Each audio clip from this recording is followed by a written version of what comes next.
L'astrologie a un rapport direct avec la question du recrutement et donc de l'emploi. J'en reparle, bon j'en ai déjà parlé, mais là ce soir j'entends encore sur BFM TV des discours là-dessus, à savoir qu'à cause de l'intelligence artificielle, à cause de ChatGPT, etc., la productivité va augmenter à partir d'un nombre limité de personnel. Et donc, beaucoup de chefs d'entreprise qui pensaient recruter renoncent à recruter parce qu'ils s'aperçoivent qu'ils peuvent résoudre les problèmes de travail à moindre effort, avec moins de moyens.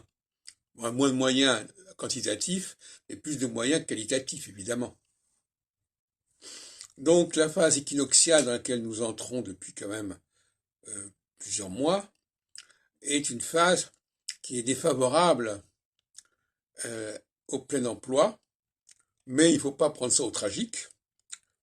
Mais il ne faut pas non plus considérer que le plein emploi soit un idéal à atteindre.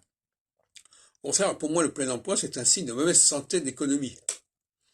Quand une économie a besoin de beaucoup d'emplois, c'est qu'elle est peu performante et peu productive. Donc là, il y a un paradoxe.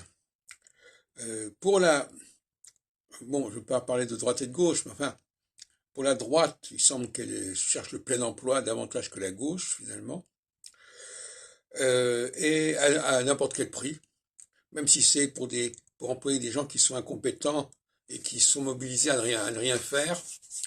C'est pour ça que la droite, par exemple, proposait que les gens qui ont retouché le RSA aient des heures de travail. Cette espèce de polarisation sur l'heure de travail comme une valeur majeure, quelque chose qui est tout à fait solsticial.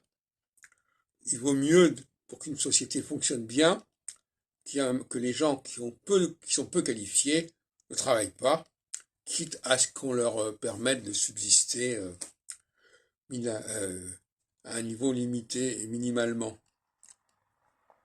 C'est comme dans une revue.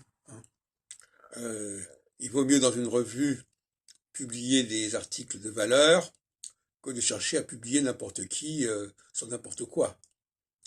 Bon. Donc la quantité n'est pas une solution.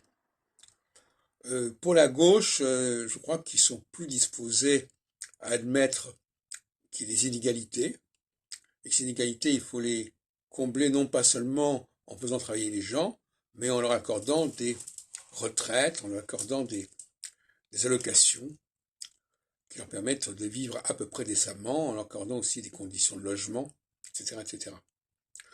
La gauche attache plus d'importance aux investissements publics, à l'aide publique, alors que la droite voudrait que tous les individus aient un boulot, aient une fiche de paye, etc. etc.